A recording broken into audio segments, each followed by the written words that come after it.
안녕하십니까. 아트앤마켓의 서진수입니다. 문화예술 웹매거진 굿스테이지는 2025년 지혜를 상징하는 울산의 뱀띠해를 맞이하여 지식과 지혜의 근간을 이루는 책과 귀중한 자료와 사료를 모아 정리하고 우리 미술계를 위해 자료박물관을 만들어서 모든 미술인들이 인정하는 걸어다니는 미술자료박물관 김달진 미술자료박물관의 김달진 관장님을 모시고 미술 사료와 미술 자료의 가치, 그리고 아카이빙에 관련된 재미난 이야기들, 그리고 자료 열람과 대출, 미술 사료의 분포 및 활용 실태, 박물관 운영 등에 대해서 이야기 나눠보고자 합니다. 자, 안녕하십니까? 안녕하세요. 반갑습니다. 반갑습니다. 이제 셀프로 우리 인터뷰 하시는 분들에게 소개를 부탁드리는데 직접 소개 좀 부탁드려도 될까요? 주민등록상에 제가 사실 2살이 줄어서 이제 5년으로 되어 있는데요. 그래서 사실 2살 덕을 보고 있습니다. 그래서 뱀의 해라니까 또 어떤 남다른 그런 생각이 드는데요. 저는 김달진 미술연구소의 소장이고요. 또 김달진 미술자료박물관의 관장입니다.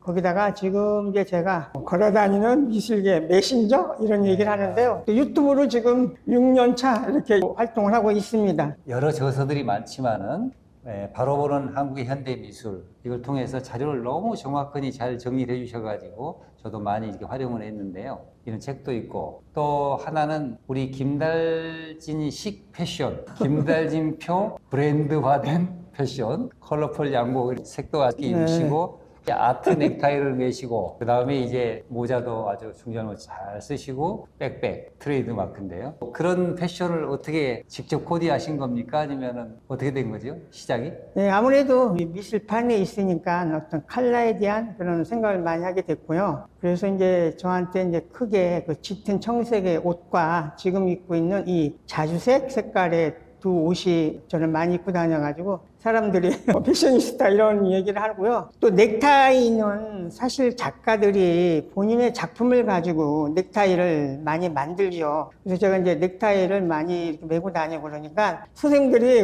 아트 상품으로 만드는 넥타이를 사실 선물로 주고 있어요. 그래서 이제 그 넥타이가 다른 사람들과는 차별화되고 우스갯소리인데 지금 이거 메고 있는 것도 우리가 보리밭으로 유명한 이숙자 선생님의 보리 넥타이. 그래서 이렇게 좀 차별화되지 않았나 이런 생각을 합니다. 이런 거 25년간의 사업에 대해서 워낙 길지만은 간략하게 좀 소개를 해주신다면 어떤 게 있을까요? 예, 뭐 처음 저를 만나는 사람도 있을 것 같아가지고요. 간단히 말씀을 드리면 제가 그 81년부터 96년까지 국립현대미술관 자료실에서 일을 했습니다. 그리고 그 이후에 이제 우리 가나아트센터 옛날에 가나화랑 자료실장으로 6년간 있다가 저희가 2001년 12월 1일 날 제 이름을 붙여서 김달진 미술연구소를 만들었습니다. 그래서 지금 여기 보여드리는 이 서울 아트 가이드가 지금이야 두툼한 이런 잡지이지만 실제 출발할 때는 이 12쪽짜리 접지 이걸로 출발을 해서 이것이 지금 이제 23년이 됐고요. 이번 통권 277호가 됐습니다. 그래서 이거를 만들고 있고요. 또 2008년에 서울시에 이제 김달진 미술자료박물관을 등록을 해서 저희가 지금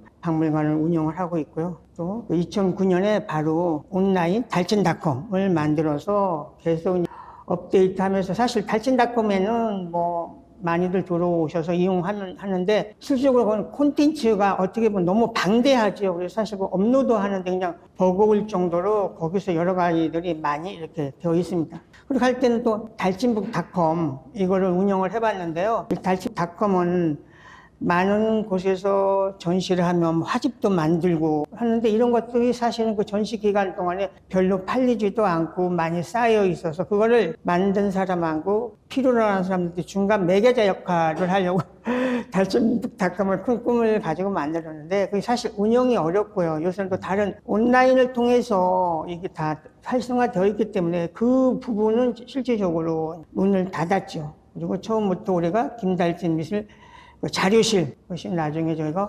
홍익대학교 시절에는 그 앞에 있을 때는 한국미술정보센터라고 했죠. 그래서 지금 저희 이 건물은 지하층이 수장고, 1층이 전시장, 2층이 미술도서관 정보센터, 관장실, 3층이 연구소 편집부학, 학예실 이렇게 4개 층으로 구성이 되어 있습니다. 그래서 또 외부 어떤 기관과의 공동 연구라든지 연구 용역 프로젝트를 운영하고 있죠. 특히 그 김달진 미술자료박물관에 여러 가지 하이라이트 자료들이 있겠지만은 그 작가 개인 파일, 네, D 폴더라 그러죠. 네. 이게 아마 또 김달진 미술자료박물관의 역작 중에 하나가 아닐까 이렇게 생각을 하는데 그것 좀 소개 좀 해주시죠. 네, 저희가 이제 자료가 들어오면 분류를 해가지고요. 일단 박물관의 소장품으로 관리할 자료와 또 일반인들한테 열람 서비스하고 할 수 있는 이런 두 가지 거로 크게 이렇게 구별을 합니다. 그래서 그 소장품은 학예실로 넘어가서 그쪽에서 등록이라든지 관리를 하고요. 또 나머지 일반적인 걸 우리 2층 거기에서 정보센터에서 일반인들한테 열람 서비스를 하는 그런 단계로 있습니다. 그래서 저희들이 가지고 있는 이런 소장품이라든지 자료라는 건 실질적으로 파악하기가 어려울 정도 아웃으로 얘기할 수밖에 없는데요. 저희들은 크게 어떤 지금까지 해방 이후에 한국에서 발행됐던 어떤 미술 단행본, 개인 화집 이런 거를 주축해서 거의 1만 권 이상 되는 것 같고요. 또 우리가 얘기하는 무슨 그 잡지, 우리가 연속 간행문이라고 하죠. 잡지도 뭐 국내에서는 미술에 대한 잡지는 저희가 제일 많이 가지고 있죠. 그래서 그것도 이번 기회에 조금 파악을 해봤더니 잡지도 지금 나오는 거 폐간해가지고 1만 권 이상의 잡지가 파악이 됐습니다. 그리고 우리가 요새 학회 활동들을 많이 하는데요. 학회에서 나오는 학회지도 지금 1,700여 권이 되고 있고요. 또 뭐 리포트라든지 뭐 세미나 초록 뭐 이런 거는 수를 세어릴 수가 없습니다. 근데 제가 디폴더 작가 우리 교수님이 얘기를 했는데 그것이 이제 사실은 다른 곳하고 차별화되어 있는 거죠. 국립현대미술관이나 리움에 가서도 쉽게 볼 수 없죠. 왜냐하면 각 개인의 자료가 도록, 팸플렛 이렇게 되어 있지만 저희는 디폴더 작가라는 게 쉽게 얘기하면 한 작가의 개인 스크립북이거든요.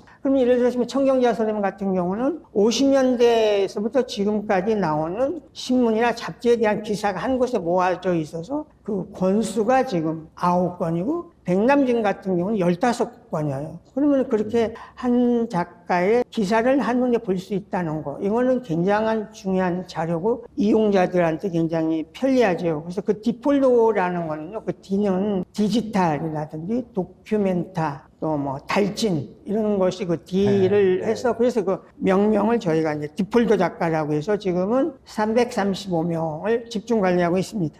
근데 여기 오면은 335명의 작가를 연구하신 그런 어마어마한 정말 아카이브와 이 다큐멘트와 그 다음에 자료들이 한 곳에 모여 있는 거나 마찬가지라고 봐요. 저도 단색화 미학을 말하다 책 쓸 때 우리 관장님께서 특별히 허락해 주신 그 5명의 작가론을 이렇게 쉽게 쓸 수 있었던 것도 이 디폴더의 영향이었기 때문에 제가 이렇게 특별히 질문에 하나 넣어봤습니다. 작년에 2024년은 거의 황금기라고 말할 수가 있을 것 같아요. 너무너무 바쁘셨던 해가 아닌가 이렇게 생각을 하는데요. 작년에 있었던 주요 활동에 대해서 좀 말씀해 주시죠. 네, 작년이 저도 이렇게 돌이켜 봤을 때 가장 바쁜 해였던 것 같아요. 그래서 뭐 외부적으로는 서울특별시 박물관협의회 상임이사, 종로사립박물관협의회 이사, 자문박 문화포럼 이사고요. 또 충주 시립미술관의 작품가치평가위원회, 종로구 미술관 운영위원회 운영위원 이런 거는 그 기간이 한 2년 동안 주어집니다. 그래서 그 위원을 활동하고 있고요. 그러면서 이제 여기저기 뭐 심사, 자문 이런 거를 나갔던 거를 저는 이거를 항상 굉장히 또 제가 하는 일이 꼼꼼하기 때문에 정리를 하는데 작년 같은 경우 그 심사, 자문이라는 이런 게 나갔던 것이 9번을 나갔고요. 또 외부에 실적으로는 제가 기고라고 아까 글을 많이 쓰는 편인데요. 이 월간 춤이라고 이게 지금 뭐 우리 춤 공연에서 대표적인 잡지인데 사실 여기에 제가 2000년도부터 해서 올까지 하면 6년 차 들어서는데요. 여기에 매월 미술살롱이라는 거에 제가 고정 필자로 글을 쓰고 있고 또 작년에는 대전에서 나오는 중도일보의 오피니언 안에 칼럼을 6번을 썼습니다. 거기에 그치지 않고 바깥에 특강, 세미나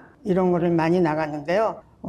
지금 서울 도슨트협회 창립 때부터 지금 제가 거기에 고문으로 있어가지고 매 학기 종강을 제가 나가서 강의를 하고 종강을 하고 있습니다. 그리고 지금 외국어대학교 대학원에 정보기록학과가 있는데요. 거기에 예술대중문화 아카이브라는 과목이 있는데 거기에 강사 한때는 겸임교수를 했었는데 지금 이제 나이가 많이 넘었죠. 그래서 팀티칭해서 몇 주 가서 강의하는 거가 있고요. 또 하나 작년에 이 강의 나갔던 것 중에서 굉장히 또 특강인데 재밌었던 거는요.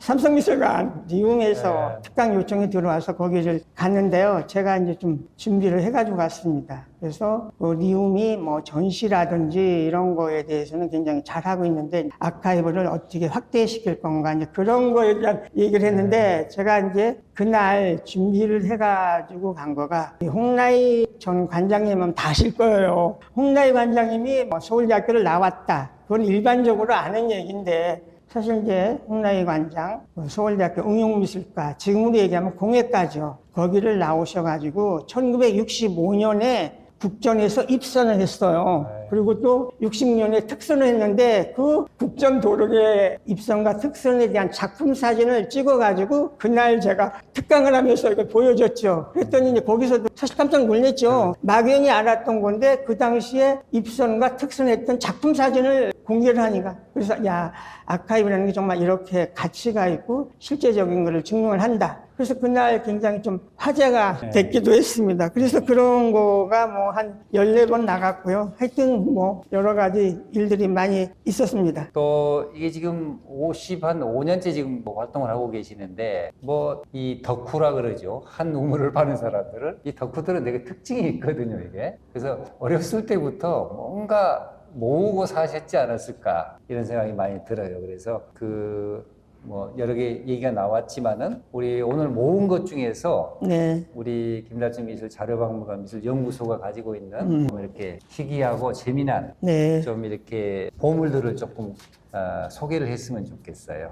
여기 이제 보여드리는 것이 1891년이니까 지금으로 얘기하면 134년 전의 자료죠. 이거는 조선 아동화담이라고 해가지고요. 일본의 이시야 타미지라는 사람이 이걸 쓴 책이에요. 그래서 일본 학령관에서 나왔고요. 이거는 그 시절에 조선의 아이들이 어떻게 놀았는가를 이렇게 책으로 엮은 건데요. 여기 또 재미있는 거는 여기에 그림이 우리 그 풍속화가로 유명한 기산 김중근 그 사람의 그림을 이렇게 지금 이 책 속에 어떤 도판 10점의 칼라 여기에 도판이 들어있거든요. 그래서 그 아이들의 노는 모습이 이렇게 아이고. 이런 노는 모습 이런 것들이 10점의 기산 김중근이 그걸로 실려져 있는 이런 거죠. 그래서 이것이 굉장히 오래된 이런 거고요. 또 재미있는 거는 이걸 가지고 저희가 2005년에 민속원이라는 곳에서 이걸 영인본으로 만들어냈어요. 그래서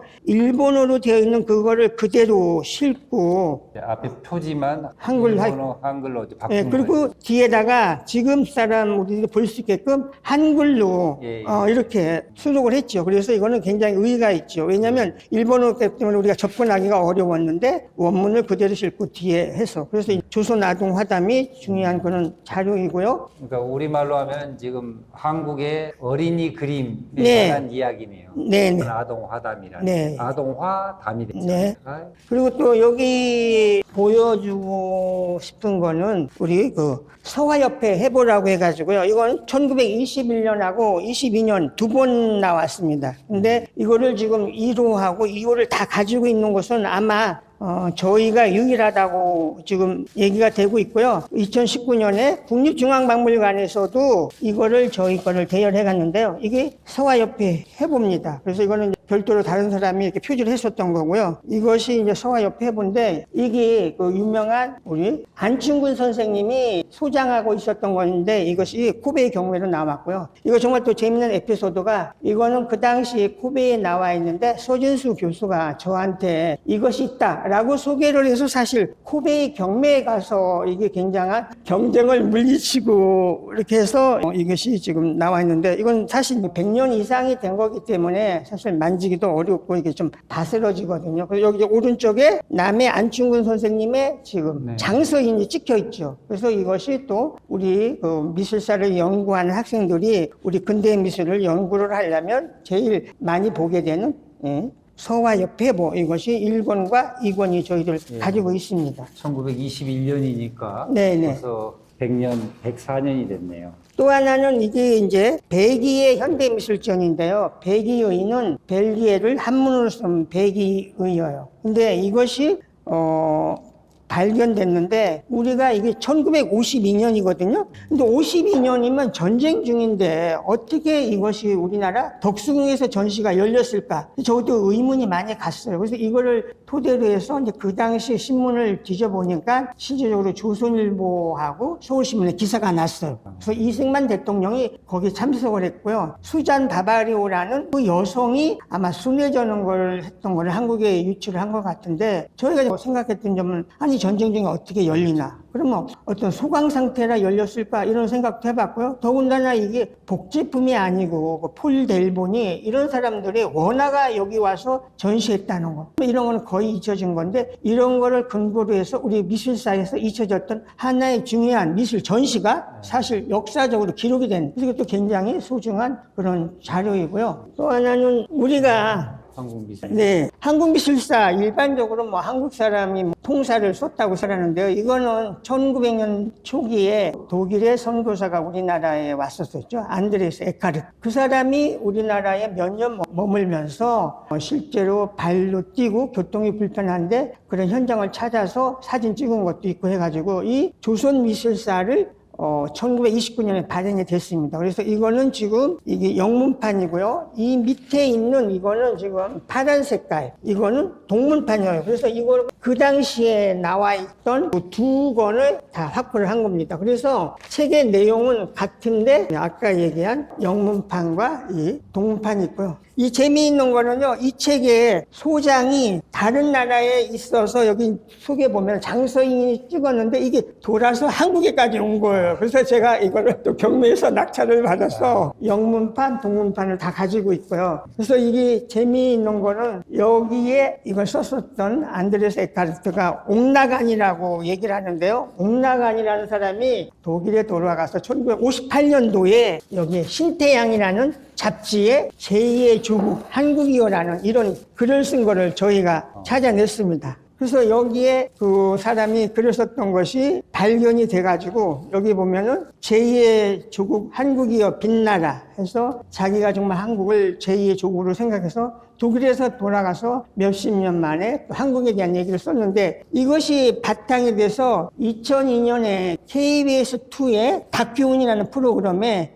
액트의 제자가 여기 와서 이거를 찾아보면서 이야기가 시작이 됐어요. 그래서 여기서 시작이 돼서 그 다큐멘터리가 한국, 독일, 일본 이렇게 전 세계를 돌면서 그 얘기를 해서 2002년 3월 달에 그것이 다큐온에서 방송이 됐네. 그거의 출발점이 후배 덕성여대에 와서 가르치도 했던 그 제자가 여기 와서 이 책을 찾아서부터 했어. 그래서 어떤 일이 일어나게 되면 확산이 되는 이런 제공을 해주는 것들이 또 저희가 해왔던 어떤 큰일이 아닌가 이런 생각을 했습니다. 그리고 거기서 그 에카르트가 쓴 이 책을 우리 미술사학자 권영필 선생님이 74년 후에 2003년에 열화당에서 에카르트의 조선미술사를 우리 책으로 이렇게 번역을 해서 냈죠. 그래서 이렇게 어떤 것들이 쌓여서 또 역사적으로 발전이 되고 확산이 되고 그래서 이렇게 해서 우리나라의 조선미술사, 한국미술사가 이렇게 정리가 됐습니다. 이거 희귀본 하나만 가지고 있어도 참 어마어마한데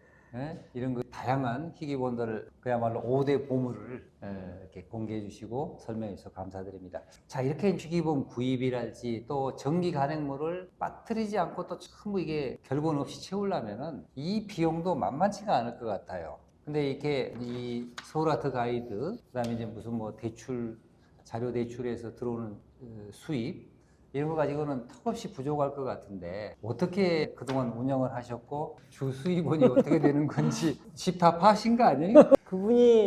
그 부분이 정말 중요한 부분인 것 같은데요. 저희는 사실 김달진 미술연구소나 자료박물관의 재정의 운영 85%? 거의가 다 서울 아트 가이드라는 이 잡지에 사실 광고를 받아서 광고비로 의존하면서 이걸 꾸려간다는 거가 굉장히 참 사실 어려운 상황이죠. 특히 우리가 다 아는 이야기지만 요즘은 신문이나 잡지, 어떤 종이의 세라?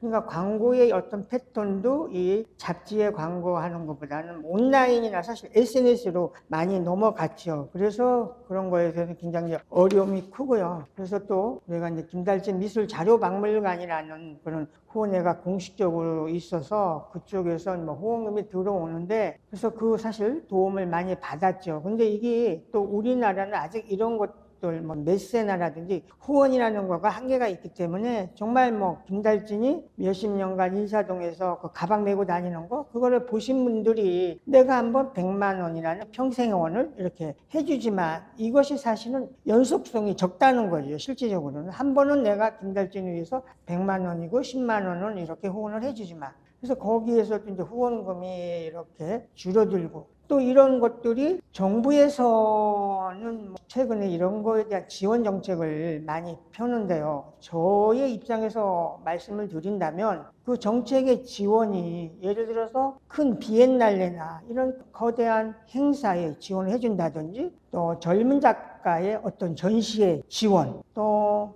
아트페어, 미술시장 활성화라는 이런 명목으로 또 해외에 나가는 아트파이어 지원을 해주고 또 창작산실 지원 이런 걸로 많이 해주는데 제가 이제 어려움을 겪고 있는 거는 이런 아카이브를 지원을 해준다. 이런 항목 자체가 거의 없죠. 그러니까 저희는 어디 지원에 그런 항목이 없기 때문에 거기에 이렇게 들어가기가 어렵다는 이런 한계점을 가지고 있습니다. 그래서 어쨌든 최소한의 비용이라든지 어떤 경우 저희가 참 이런 얘기까지 말씀을 드려야 되는지 모르지만 직원 중에서 원하는 사람은 사실 저희가 몇몇 직원은 4.5일제를 사실 도입을 했습니다. 그렇게 해서 근무하는 직원이 있고 그래서 어쨌든 최대한 경비 줄이고 하는 거고 그렇다고 또 다른 돌파구를 찾지만 우리가 알다시피 미술 쪽에서는 돈을 만든다는 게 쉬운 일이 아니어서 그래서 항상 고심을 하고 있어서 많이 힘이 빠졌죠. 결국 그래서 우리 김달진 관장님, 소장님은 소중하다고 저는 생각을 해요.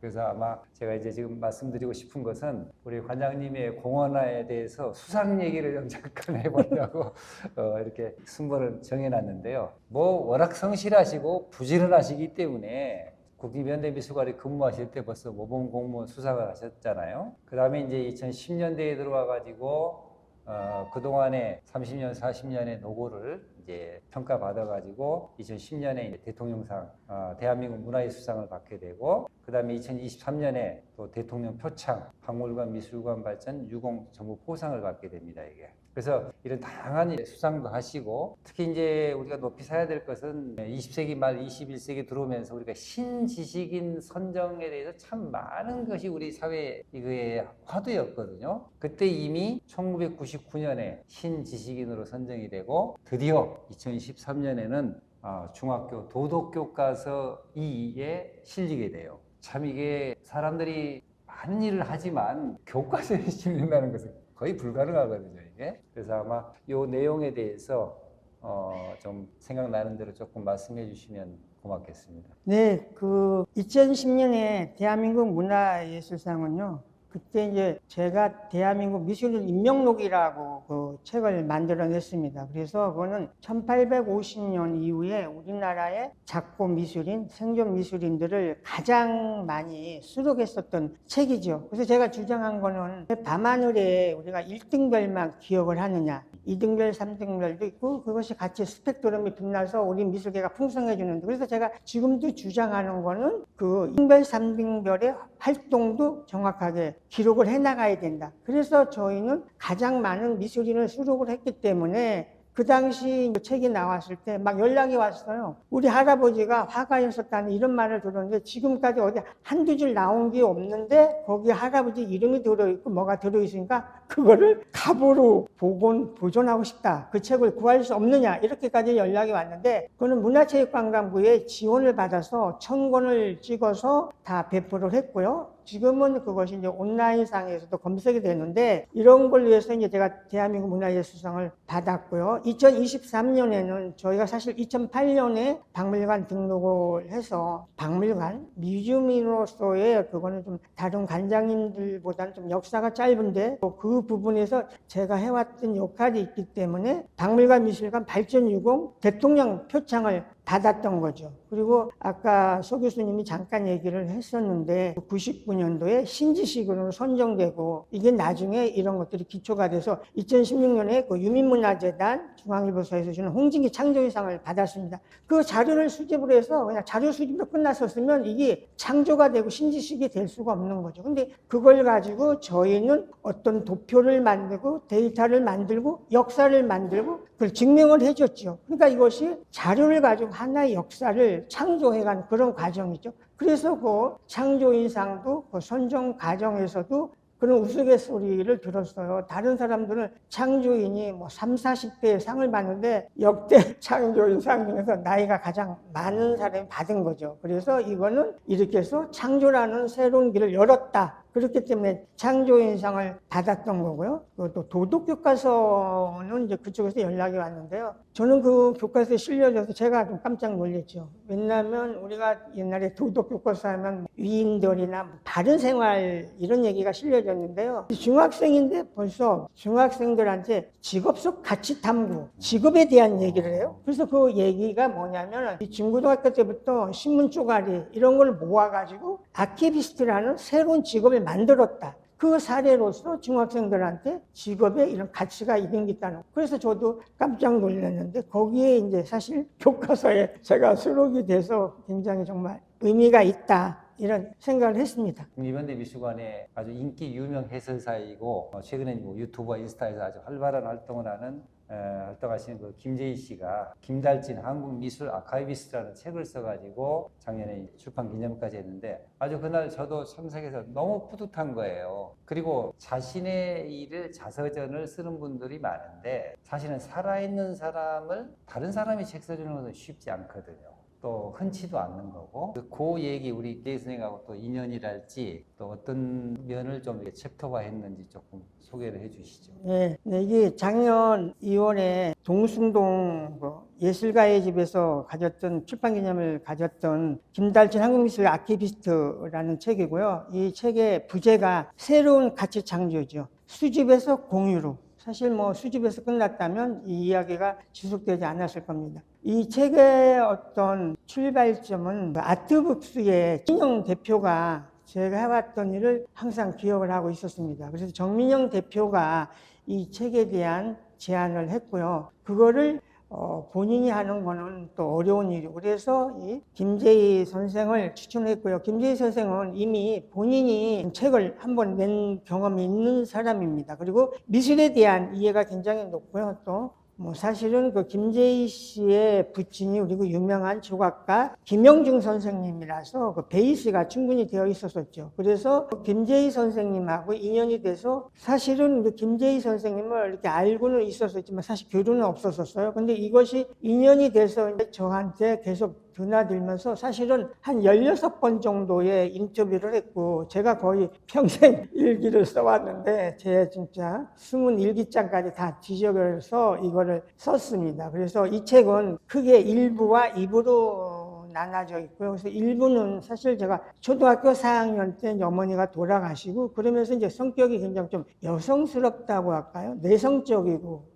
그러면서 이런 자료 수집을 했죠. 그리고 그 출발점 자체가 제가 뭐 그림을 잘 그린다든지 미술을 알았던 것도 아니고 옛날에 우리가 주부생활이나 이런 데 모나리자나 뭐 피카소 그림 나오면 그 화보 하나 뜯어 모았던 거 그런 것이 출발을 해서 자료를 모아서 새로운 가치 창조를 했다는 거고요. 그 2부에서는 공유죠. 지금까지 열심히 모았는데 이거를 어떻게 활용을 하고 또 이거를 후세에 어떻게 남겨줄 건가. 이런 공유에 대한 걸 2부로 했고요. 거기에 이제 간간히 사람들을 만났던 에피소드. 저도 사실은 지금 타계하신 이경성 관장님을 만나지 않았었다면 제가 사실 이렇게 성장할 수 없었겠죠. 은인, 어떻게 보면 멘토를 만나서 미술계에서 이렇게 자리 잡아갔던 얘기, 또 아까 얘기했던 어떤 자료 수집에 대한 에피소드, 이런 것들이 충분히 이 책에 녹아져 있고요. 그리고 이 책에 나왔을 때 정말 많은 미술계 분들이 본인의 일처럼 굉장히 환영을 해줬었죠. 우리 문학의 마당발이라고 하는 김종규 한국박물관협회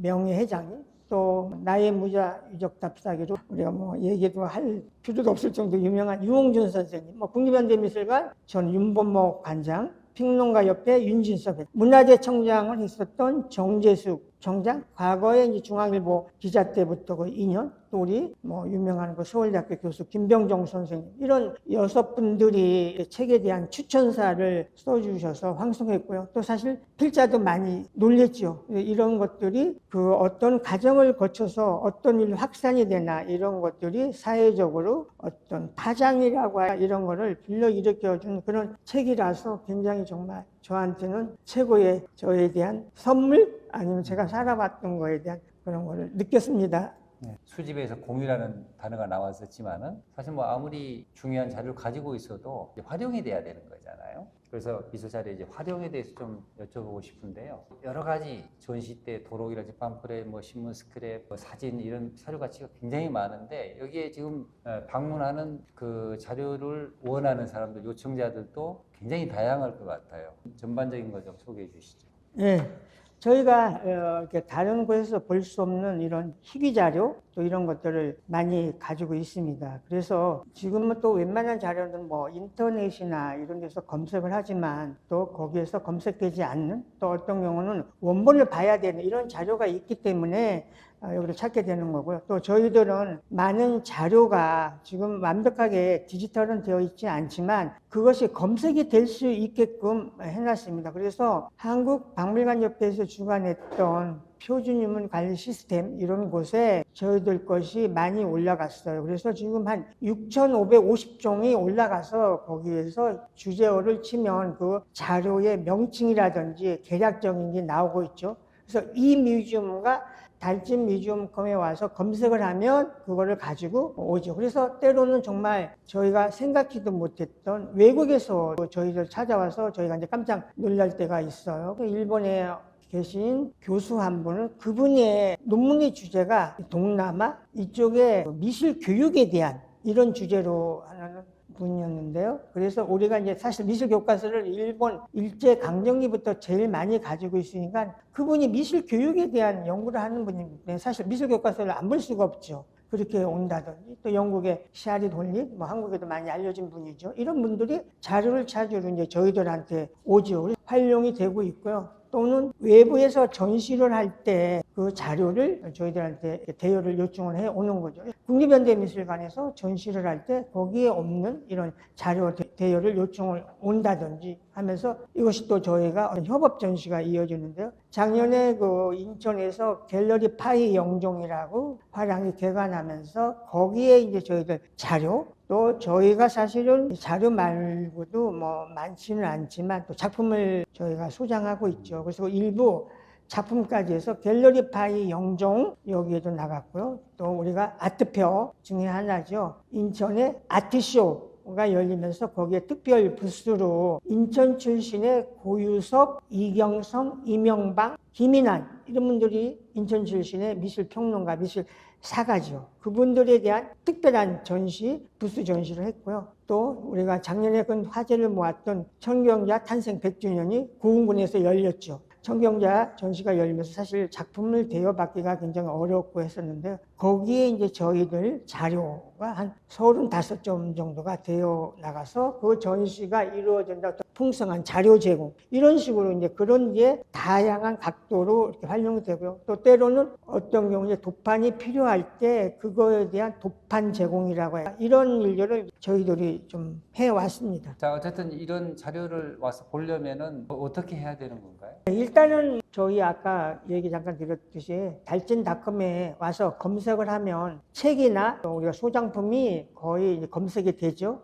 그래서 그걸 꼭 열람할 필요가 있다면 저희가 지금 2층에 정보센터를 운영을 하고 있지만 사실 좌석이 한 좌석밖에 없기 때문에 저는 예약제로 바꿨습니다. 그래서 그거를 이메일이나 전화상으로 신청을 해서 그 약속한 날짜에 와서 보시면 되고요. 그리고 거기에서 이제 보면서 어떤 필요한 거는 복사를 뜬다든지 또 어떤 경우는 스캔을 받아야 될 거. 그러면 그거에 대한 소정의 저희들이 받는 또 일종의 복사료라고 해야 될까요? 그런 거를 지불을 하시고 그거를 이제 이용하시면 되죠. 그래서 그런 거에 대해서 저희가 옆에서 이제 직원들이 많이 도움을 줘서 이렇게 보는 데 불편함이 없이 이렇게 해서 그거에 대한 어떤 크기라든지 또 연도에 대한 그거를 어떤 규정에 의해서 어떤 그런 복사료 이런 제공하는 거 이런 거에 대한 것이 이렇게 받고 있습니다. 아까 쭉 말씀하셨지만 국내뿐만 아니라 해외에서도 이제 이런 자료들을 보고 싶어하고 실제 또 이렇게 좀 더 확대된 연관된 자료들을 원하는 분들이 많을 것 같아요. 이게 이제 그러려면 지금 이제 책이나 이렇게 뭐 사진 이런 걸로 돼 있는 것을 전부 이게 디지털화해야 되는 작업이 이게 어느 도서관이나 박물관의 가장 핵심적인 사항인 것 같아요.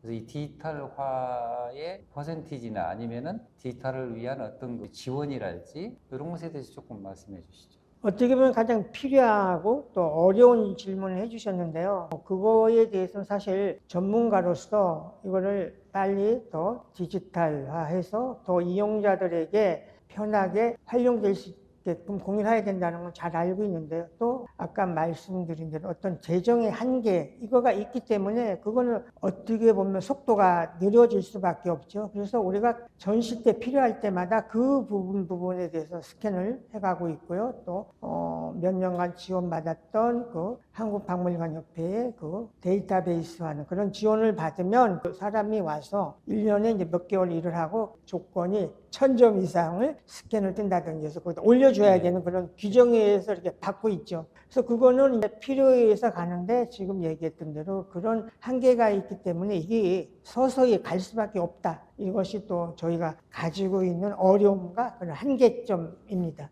그 다음에 자료 수집하는 방법에서 이제 기증을 해오시는 분들도 있고 또 필요에 의해서 구입을 해야 되는 방법도 있고 이제 이러는데 대표적인 기증자랄지 아니면은 이제 주로 특히 이제 희귀자료 같은 거 일반 자료야 많이 구입이 쉽겠지만 이런 그 구입 방법에 대해서 좀 해주시죠.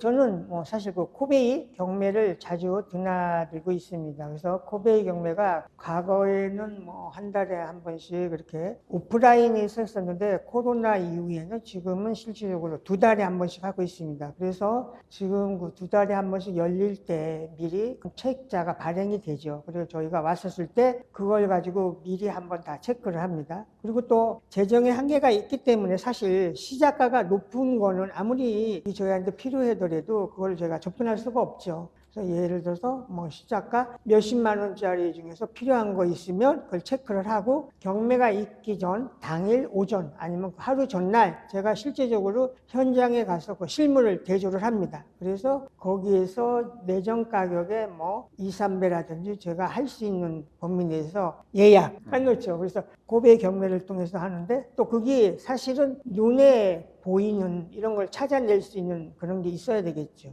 그래서 뒤적이다 보면 생각지도 않고 그 사람들이 앞에 소개하지 못한 건데 그 책 속에 중요한 어떤 거가 숨어 있는 경우도 있죠. 그걸 찾아내는 것이 또 해안이겠죠. 그래서 하고요. 또 하나는 이제 외부에서도 기증이 들어오죠. 그래서 작년 같은 경우 박서보 재단에서 박서보 선생님하고 관련된 저희가 미처 수집하지 못했던 이런 포스터를 다량으로 박승호 이사장님이 기증을 해주셨습니다. 그런 경우가 있고요. 또 표현그룹이라는 그런 미술단체에서 가지고 있었던 이런 자료를 기증하기도 했고요. 또 마이아트 옥션에서 몇 점의 작품을 기증을 해주셨어요. 이게 참 쉬운 일은 아닌데 그 근대 작가의 작품이 너무나 낮은 가격에 거래가 되는 것이 안타깝다. 이런 건 오히려 박물관에 소장이 돼서 빛을 봐야 된다 해가지고 우리 근대 작가 몇몇 작가의 작품을 공산구 대표가 정말 이렇게 큰 저기를 해서 기증을 해준다. 이런 사례가 있습니다. 그리고 이제 나머지 사실은 자료라든지 게 오는데 제가 뭐 50년간 이상 수집을 했기 때문에 웬만한 우리가 얘기하는 책이나 도록 이런 거는 실질적으로 거의 저희가 있다고 봐도 될 정도예요. 그래서 그런 것이 이제 들어오면 저희가 이제 상대 분한테 얘기를 하죠. 완전히 저희들한테 일임을 하면 저희들이 가지고 와서 편하게 저희가 없는 거는 이렇게 하고 이런 식으로 정리를 해야죠. 또 그것이 가지고 오면 또 어떻게 보면 우스갯소리로 또 그것이 또 우리가 또 해야 될 엄청난 일이 되는 거죠. 그래서 그런 절차와 이런 걸 걸쳐서 이제 또 우리가 모자라는 부분, 없었던 부분을 채워나가면서 이것이 또 소장품이 늘어나기도 합니다. 또 뭐 이렇게 중요하지만은 사명감을 가지고 하지만은 뭐 어려운 점이 많죠. 또 그러나 또 하다 보면은 또 재미난 일도 많은 것이 또 이런 또 업무지 않겠는가, 일이지 않겠는가 이런 생각이 들어요. 그래서 최근에 온라인 콘텐츠 제작 지원 받아가지고 영상도 찍고 웹드라마를 만들었잖아요. 그래서 그 웹드라마 만든 것에 대해서 조금 소개를 해주시죠. 예, 정부에서 많은 부분에 이렇게 지원하는 사업들이 있는데요. 2022년에 한국박물관협회에서 온라인 콘텐츠 제작 지원 사업의 공모가 있었는데 저희가 선정이 됐습니다. 그 해년도에 선정된 것이 저희 김달재 미술자료박물관 뿐이었는데요. 그래서 사람들도 그런 얘기를 했어요. 아니 무슨 박물관에서 웹드라마까지 만드느냐. 그래서 그때 시사회 할 때 오신 분들이 그런 얘기까지도 했었는데요. 그래서 그 당시에 2022년에 저희들이 제작한 것이 선인장이 자라는 박물관이라고 해서 이게 8부작이 만들어졌죠. 그래서 그 김영덕 선생님의 그림을 모티브로 해서 시작을 했었던 거고요. 재미있었던 거는 거기 이제 우리 박물관에서 촬영을 했고요. 또 박물관과 또 어떤 큐레이터의 얘기인데 뭐 우스갯소리인데 사실 그 당시 유인촌 장관이 아니었을 때죠. 그래서 지론해가지고 뭐 관장 역할도 했었고요. 저는 거기에 잠깐 자동차 안에서 얼굴이 나오는 이런 씬도 찍기도 했었습니다. 그리고 그 이듬해 2023년에 칼라업이라고 하는 또 하나의 웹드라마를 제작을 했어요. 그래서 이거는 6부작으로 만들어졌는데 이게 안타깝게 지속되지 못하고 내년도에 그 사업이 종료가 됐죠. 그래서 작년에는 뭐 이런 사업 자체가 없어져서 좀 안타깝게 생각했는데 그래서 그런 웹 드라마까지 제작해서 이 박물관의 어떤 역할 또 박물관들이 지금은 교육이라든지 이런 쪽으로 많이 확산이 되고 있거든요. 그래서 새로운 어떤 모델을 보여줬던 그런 계기가 되기도 했었습니다. DJ 뮤즈 얘기를 좀 해야 될 것 같아요. 네. 사실 이제 시대가 이 책 아날로그의 시대로부터 이제 영상 디지털 시대로 넘어가기 때문에 또 서비스를 제공한다는 입장에서 정말 열심히 발품도 파시지만 이렇게 또 영상 또 유튜브도 할 수밖에 없는 그런 상황일 것 같아요.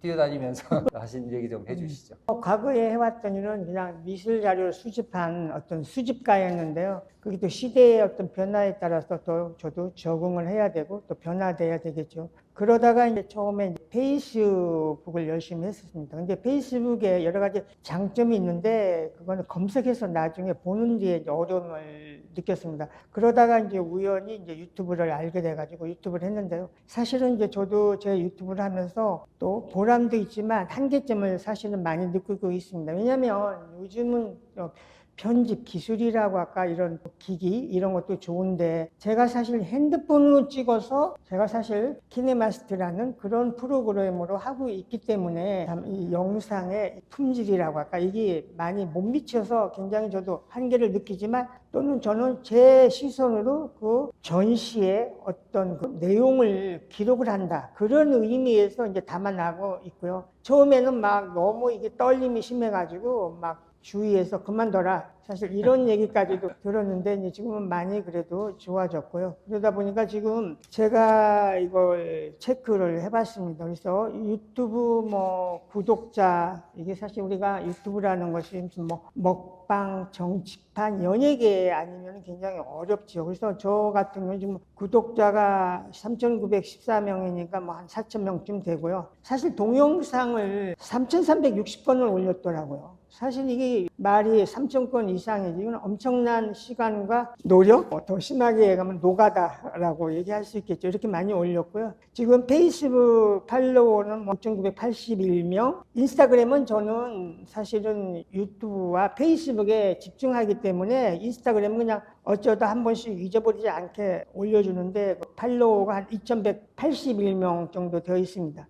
그리고 별도로 연구소에서 운영하는 트위터에 지금 팔로워가 39,850명이고요. 또 연구소의 페이스북이 별도로 운영이 됩니다. 그래서 4,700명 정도 되고요. 저의 그 유튜브의 콘텐츠는 크게 4가지로 구성이 되어 있습니다. 김달진이 가다는 실제로 제가 전시장에 가서 찍고 또는 인터뷰를 하는 이런 거고요. 또 미술계 소식을 중심으로 보여주는 거고요. 또 김달진 미술사 이야기, 또 어떤 작가를 집중적으로 소개하는, 이건 아트코리아 방송하고 같이 협업을 해서 우리 디폴도 작가의 그 자료를 가지고 작고 작가를 중심으로 그 사람의 생애를 정리하는 이런 4가지 콘텐츠로 해가지고 지금 이렇게 구성이 되어 있고요. 또 하나는 저는 현장을 굉장히 많이 띱니다. 그래서 작년 같은 경우 전국에서 8개의 비엔날레가 열렸는데 그 현장을 6군데 가고 올해 이제 1월 달에 대전 과학예술 비엔날레까지 가서 사실 7개를 간 거죠.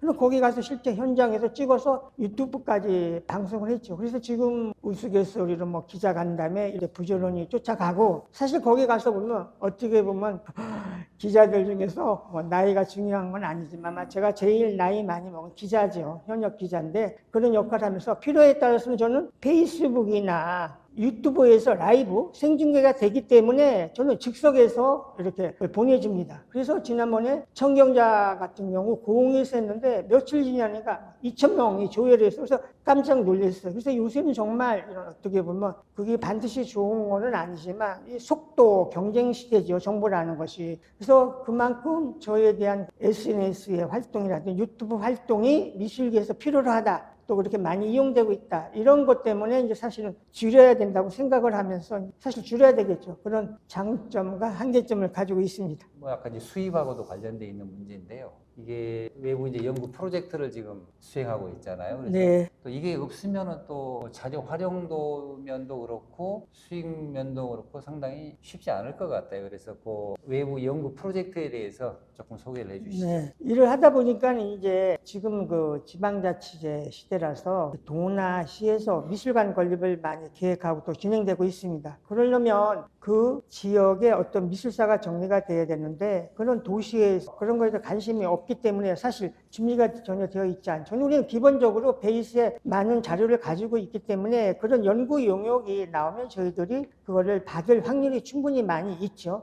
그래서 작년 같은 경우 사실 이제 저희 박물관 체제가 제가 있고 또 저희 집 아들이 이쪽을 전공을 해서 지금 큐레이터 자격증을 가지고 있습니다. 또 오랫동안 제가 해왔던 일을 옆에서 보고 했기 때문에, 그래서 작년 같은 경우는 크게 4건의 이런 5건이 되네요. 이런 프로젝트를 했는데요. 그 평택 미술실태 기초자료조사에서 평택 미술사, 평택 미술관 궁극적으로 만들어주는 거죠. 이거는 평택 예총에서 했었던 건데요. 이것이 한 건이 있었고요. 또 천안 시립미술관에서 얘기하는 천안미술사 기초자료조사 2단계 두 번째 일을 했고요. 또 천경자 학술연구 용역, 천경자에 대한 저희가 자료를 대여도 해줬지만 천경자에 대한 에세이 8건, 단행본 도록 8건, 팸플렛, 리플렛 17점, 잡지기사 14점, 신문기사, 이걸 디지털해서 그쪽에다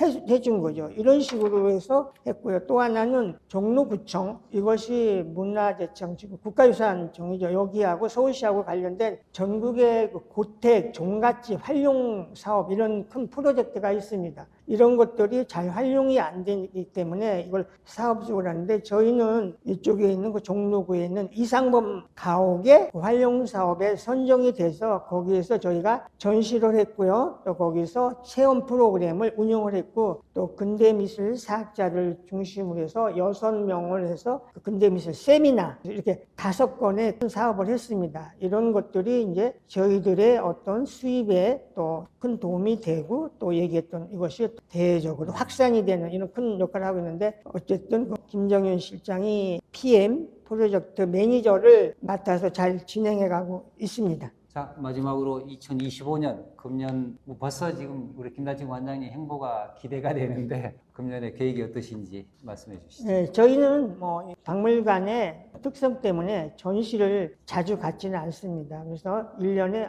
뭐 서너 건 정도 생각을 하고 있는데요. 지금은 마침 작년에 전시가 끝나고 이제 교체 기간인데요. 작년 같은 경우도 뭐 크게 얘기했던 대로 우리가 마음에 그린 그림은 황용엽, 윤성남, 조문자, 이숙자 우리 원로 작가들의 고맙습니다, 미안합니다, 사랑합니다 인생을 살아왔던 이런 거를 영상 인터뷰와 작품과 자료를 통해서 보여줬던 이런 전시를 했고요. 또 우리가 국전을 중심으로 해서 일어났었던 아카데미즘 이거에 대한 전시를 했습니다. 그리고 2023년에서 2024년까지였던 한국 전위미술사 우리가 한참 알려졌던 실험미술보다 그 영역을 확장해서 전위미술사 그 전시를 작년에 잘 했고요. 아까 이야기했던 이상범 전시를 이상범 가옥에 했습니다. 올해 저희가 하는 전시의 3월에 시작을 하는데요. 우리가 여기서 가까운 구기동에 서울미술관이라고 있었습니다. 이것이 지금 역사 속에 사라진 그런 미술관인데요. 우리나라의 최초의 본격적인 사립미술관이라고 할 수가 있습니다. 그것이 우리나라 구상미술, 민중미술 이런 쪽에 큰 영향을 미쳤던 그런 미술관이고요. 거기 관장은 지금은 타계하신 김민수 관장님이 계셨었는데요. 이것이 지금 구기동에 있습니다. 그리고 이 건물이 멕시코 대사관 처음 건물이었었다고 하는데 여기에서 1981년부터 2000년도까지 그 미술관이 운영이 됐는데 이 미술관이 여러 가지 사정에 의해서 지금은 잊혀져 가고 역사 속에 사라졌죠. 그 서울미술관 그 외침과 속삭임을 3월부터 5월까지 전시를 할 예정이고요. 거기에 맞춰서 저희가 2월 18일 날 사전 세미나를 합니다. 그래서 거기에 학예실장으로 있었던 심광현 한국예술종합학교 영상원 교수였었죠. 그분이 학예실장으로 있었기 때문에 그분 또 홍익대학교 지금 미술사학과 교수로 있는 기혜경 또 과거에 부산시립미술관 관장했었죠. 경기도 미술관 학예연구팀장 김종길 선생. 그래서 이 세 사람이 주제 발표를 하고요. 또 그날 제가 자장으로 최열 미술사가 김용옥 중앙대학교 명예교수, 최태만 국민대 교수 이분들이 참석을 해서 그 세미나를 하고 그거를 바탕으로 해서 어쨌든 3월부터 이제 본격적인 전시를 하고요. 그 다음에 전시는 타이틀이 뭐 글 속에도 글이 있고 말 속에도 말이 있다 해서 우리가 가지고 있는 소장품 중에서 그 미술인들이 주고받았던 편지 여기에는 단순한 개인적인 이야기도 있지만 그 편지 속에 숨어있는 여러 가지 역사적인 사실 몰랐던 이야기도 사실은 거기 숨어있죠. 이런 편지를 중심으로 한 그런 전시를 하고요. 그 다음에 전시는 이제 박물관의 소장품 중에서 우리가 그동안 선보이지 않았던 작가들의 화문집이 있죠. 작가들이 또 글을 잘 쓰는 분들도 있고 그래서 자기의 그림과 어떤 에세이를 해서 화문집으로 만들었던 그 화문집과 우리가 뭐 문학사상이나 이런 걸 통해서 또 현대 많은 사람들이 유명한 화가들이 표지화를 그렸었잖아요. 그래서 그걸 간간히 뭐 그동안에도 전시로 보여줬었는데 이런 문학과 미술의 만남 이런 것이 이어지고요. 또 올해 이상범 가옥에서 사실 작년에 저희들이 했던 그 프로젝트가 반응이 좋았어요. 올해 다시 저희가 선정이 돼서 이상범 가옥에서 우리 젊은 한국화 약간 팝아트적인 손동현 작가라고 서 교수님도 잘 아실 거예요. 그 작가하고 협업을 해서 그 전통의 현대화를 가지고 이런 전시를 해서 올해도 이런 전시를 중심으로 해서 잘 꾸며나가도록 하겠습니다. 자, 지금까지 55년간 수집 인생 그리고 미술 전시가 열리는 모든 곳에 반드시 나타나서 격려해 주시고 또 좋은 자료를 또 이렇게 소장해 주시는 우리 김달진 미술자료박물관의 김달진 관장님과 얘기 나눠보았습니다. 사실 55년이라는 세월의 얘기를 이 짧은 한 편의 영상에 담기에는 너무 부족하지 않는가 이렇게 생각합니다. 5부작, 10부작을 해도 부족할 텐데 이렇게 짧은 기간에 잘 요약해서 고맙습니다. 어느 시대 어느 곳이든 든든한 창고가 있을 때 문화예술이 장달되고 또 빛을 발휘한다고 이렇게 얘기를 합니다. 우리 김달진 미술자료박물관이 가지고 있는 이 수없이 많은 보물 같은 보석 같은 이런 자료들이 무한히 확대 재생산되고 또 많은 분들이 그로부터 좋은 아이디어로서 우리의 그 미술과 문화예술이 발달되기를 바랍니다. 자, 오늘 관장님 바쁘신데 출연해서 대단히 감사드립니다. 네, 이런 또 좋은 기회를 주셔서 감사합니다. 안녕하세요. 미술해설가 김재희입니다. 김달진 한국미술 아키비스트는 한국미술 아카이브의 선구자인 김달진 미술자료 박물관 관장님의 삶, 그리고 관장님으로부터 시작한 한국미술 아카이브의 역사를 저의 결로 바라볼 책입니다. 이 책은 아트북스 대표를 역임하신 정민영 님이 연결해 주셔서 시작되었어요. 내용을 요약하면 부제에서 밝힌 것처럼 새로운 가치 창조, 수집에서 공유로입니다.